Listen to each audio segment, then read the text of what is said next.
with them in order to promote STEM in the fields. We've been reaching out to middle school students in Gage Park and Back of the Yards neighborhood. And in those 15 years that I've been working in the construction, architectural, and engineering industry, although there is an allocation for MBE and WBE firms, the individuals that are working for those firms do not reflect the ownership or the projects that they are working with in the neighborhoods. So I propose, like for the Department of Planning, I had an impromptu roundtable discussion with Michael Berkshire in regards to the sustainability manual. And there's a section in there in terms of workforce development. And the only area which was listed under that section was to develop workforce in the field of landscaping. I sit here as an architect and a structural engineer, graduate from the Illinois Institute of Technology, and tell you that there are hundreds more just like me. And if we're giving out TIF funds and if we're giving out all these public funds to developers, to MBE firms, to whomever, then those individuals should hire people like us to work on these projects because we bring unique perspectives and unique voice. So I propose that you mandate in your sustainability manual and whatever policies that you require that these developers and companies hire minority students, not only from the city colleges, but also from universities, and that there be a more direct pipeline from the point that you're in grammar school to the point that you're in the university on how to get on these projects so that there is hope for these individuals, a clear path, and not only workforce development, but career path development. Because not all of us want, we're not all just targeted to fit in one little box. And to all my DACA students at IIT and non-DACA students, my minority students, now more than ever, the city needs to step up and we need to show that we're supportive of them and that we are going to provide a clear path and support their goals and dreams. I appreciate the comments. The effort on sustainability and some of those requirements has been, and it's a continuing conversation, so it's perfect timing for that feedback, has been that it has been really focused on only sort of green and environmental aspects when people are getting into compliance. And the recognition has been that, particularly in our neighborhoods in need, that sustainability means far more. So it is the sustainability of jobs for young people and otherwise. It is sustainability of jobs for our residents. It is a lot of other things. So I'm happy to take that feedback back and see what we can do to expand workforce development. I appreciate the interest that not only do we support minority enterprises, but also support sort of not just the ownership, but at levels below it in whatever companies that is. So I'm happy to take that back. And we need to hold the universities accountable as well because these students are paying fees. And when I relaunched my program at IIT, they put up so much red tape. Tanya has done a great job because she's brought so many students into the fields of STEM. They put so much red tape that I needed Alderman Lopez's help to get me back in there and for them to support those initiatives. And that is unacceptable.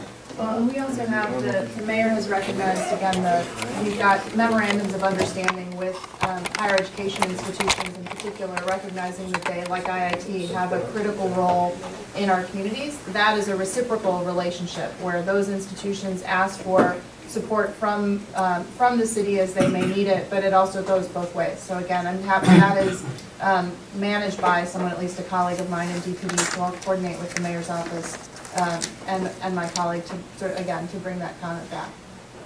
Thank you. Yes, sir. First of all, thank you for putting this together so we can actually have a platform where our voices can be heard. So thank you to the city, your elected officials.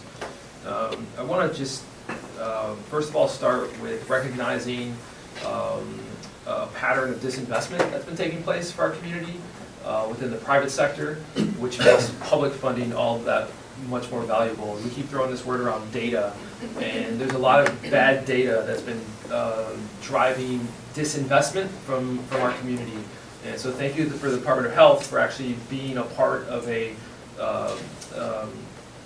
event that we're going to be having December 2nd to inform people the data within our community that makes us worth funding. And there's a big battle that has to be fought around public violence and just lots of other issues that we're experiencing in our community. But I want to make an observation, and then I have a question for you, Superintendent. The observation is around this idea of mentoring. I've been working with youth in the city of Chicago for 20 years, originally in South Chicago, been living in the Northwest 20 years. And while I applaud the city and initiatives to do mentoring, it's concentrated mentoring at older ages, which is with socialization. We're waiting for kids to be on the fringe of society before we're deciding to socialize them in a concentrated manner. And at our younger ages, we work with kids from 5 all the way up to 19. At our younger ages, we're getting rid of socialization, right? The public school, your school engagement is about literacy, STEM, and those are good things, but socialization has been completely withdrawn from school at younger ages. And so to me, it makes sense that we need to make sure, BAM is a school intervention, that those interventions are happening for all kids, and especially at younger ages, that they're having access to socialization, and that we're not just waiting for them to be, menaces to society before we choose to socialize them. So that's my observation. Superintendent Johnson, my question is, for our youth who grow up in our programs, we teach them that, they're a part of making our community a better and a safer place. And so, and the young people, and I'll give you one specific example, one young person who made all the right choices, who got into, a good school, went to college, graduated from college to be a police officer, to be and he wasn't with the CPD, it was with the county. He went through the process and he didn't get in. And the only thing that he could point to, great kid, you talked about having high character kid, great character kid, made all the right choices growing up. And the only thing that he could point to was going through the lie detector, the psychological process, because he had guilt of growing up knowing people who were in gangs, or knowing people that he knows who are, not law-abiding citizens. And so my question to you is, trying to recruit minorities is one thing, but how are the processes being changed or adjusted to accommodate for those types of situations? So we've had extensive conversation regarding just that. So I'll give an example. So there's an urban myth out there that the psychological exam knocks out Hispanic and African American candidates disproportionately. And I can tell you, since I've been superintendent, we have combed through that thing, and that's just not true. It's not true. But having said that, we have put some mechanisms in place to soften up some categories, so it won't harm minorities. There's some caveats in there that, in my opinion, did affect Hispanic and African American candidates and make it more difficult for them to get through the process, because I think it was geared towards just Caucasians to get in that progress. So to that end, we have softened up some categories that will help get minorities through the process a little bit quicker. So I don't want to say what they are, but that doesn't escape us. So we have made the process a little bit more minority friendly to get them through it. I'm going to turn it to Alderman Lopez for a minute, but I do just want to respond to your point about socialization. Social emotional learning has become a big part of the, and I can't totally speak for Janice Jackson at CPS, but I can tell you that they have a huge focus on it. We're trying to expand it as much as we can, given some of the funding challenges, for exactly the reason that you said. So I do want you to know that at CPS as a philosophy, they are really pushing, particularly at the elementary school, but also at the high school level, SEL and social emotional learning to address some of the issues that you just talked about. So I would say that we're not intentionally withdrawing from socialization. In fact, I think the intention is the opposite, but a real challenge around making sure that we can fund it across the district. I'm going to turn it over to Alderman Lopez. Thank you. I actually just wanted to comment too on the 2 points that you just made. I know a number of people said, why are we stopping our mentoring at 7, 8, and 9th grade? And that's a conversation even elected officials have had, and in discussions with the mayor's team and others. We are looking down the road to try and make it as holistic as possible. Funding kind of limits what we can do as of right now, but we are already thinking, how do we go beyond the 7th grade stop? Because in many of our communities, as we all know, sometimes it's the 4th graders, the 5th graders that are being recruited or are being tempted to go left instead of going right, to being drawn to a different life, and that need help even at that critical young age when many of us, you might not have even been recruited or approached till you were 15, 16. These are the ones that are being given guns and running drugs and that need a mentor as well. So I just want to let everyone know that that has not escaped any of us either, and that we are committed to trying working as this phase of the program, the mayor's mentoring program rolls out, how do we already start looking to expand it even further? And I just want to piggyback also on what the superintendent said about the police and recruitment. One of the things I know the Latino caucus, every member did ourselves, was that we hosted application and actually entrance drives at all of our offices, and encouraged a lot of our community partners to help us get people in, because sometimes it is breaking down the stereotype of, well, you know, we all grew up with certain folks. We all know who our friends in the neighborhoods were. And sometimes we need to get past that. And it's me talking to you, knowing you. Hey, come on, let's give it a try. You can do it anyway. Let's go. And I think we were very successful in that, more successful than other groups in the city. And I think that, I don't want to speak out of turn, but I'm sure if there's another exam, our colleagues probably would do the same thing, because we want to help encourage our community's participation, regardless what they might perceive as hindering them from even stepping up to the plate. I just have two brief statements in regards to data and DACA. And with the National Immigrant Justice Center, we're currently not recommending anyone file an initial DACA application as it currently stands, nor to renew their DACA application unless, or prior to seeking legal consultation. I really want to stress, too, the importance of receiving valid legal consultation and to be vigilant against the unauthorized practice of law and making sure that we have those connections in the legal. Can I add, we're, the Resurrection Project on Wednesday, at 5:30 p.m., we're hosting an event with both lawyers, legal counsel, and mental health professionals to talk to some of these issues, the legal issues. It's open to the public. It will be at 5:30 p.m. at La Casa Student Housing Center on 18th of Salina, and we're hosting a second one at 10 a.m. on Thursday.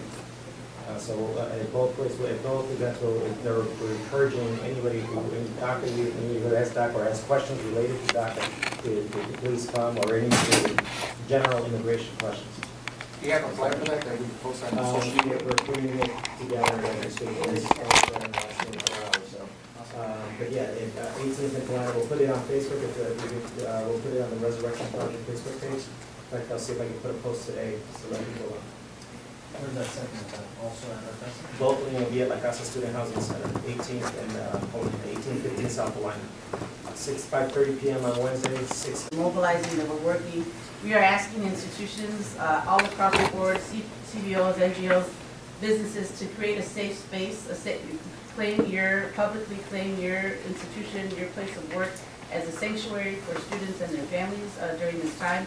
We're not just immigration, Muslim, our LGBTQ community, and keep an open ear. I'm telling students to trick off on each other, and if they're in dark places, that to connect with someone, to have those conversations. And again, this is real. This is war on our communities and us as a whole. So we have to be ready to take some action. And we're really looking to the people in the room, the elected officials who can move this agenda. And again, I really want to reiterate that when we put out statements, it's not just statements, but statements that come followed by actions. Collectively, we can get the work done, and I look forward to working with each and every one of you. I'm working with the higher ed officials, with the College Board, to something that we could do nationally to make sure we're sending this message across. But again, creating those safe spaces and sanctuary, not promise anything, but letting people know we're moving to create options, worst case scenarios, and that we're all in this together. Thank you for getting this together, Stephen. Thank you all. Thank you. Andrea, I just wanted to, because the police superintendent talked about diversity, so much of law enforcement, they're male-dominated places, right?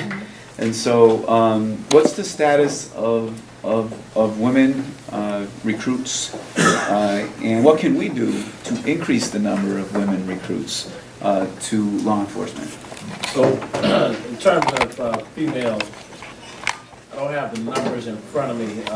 We could always use more females. So I think when we make the push for the minorities, we also need to push for female gender too, because that helps to balance out things. You know, the police department has historically been a male-dominated field, and I think that there's a reason you need those balances. So, to the extent possible, I think the aldermen, the elected officials have really stepped up to the plate in helping us recruit minorities, and I think we should include females too, because I'll tell you this, when you look at CPD right now, take a look at the command staff, especially the executive staff. It's never been as diverse in the history of CPD as it is right now. I think we went from last year not having one female chief. Now we have 3 female chiefs, just in that short period of time. So my goal is to have the department diverse and gender diverse also, because I think it is important that we push for female applicants to get on the job. Chris, the last question. Well, wow. Regarding the police department, the situation right now is that they're congregated in various places. Is there any plans to make sure police officers are spread throughout the city to reside? Is there any discussion about that?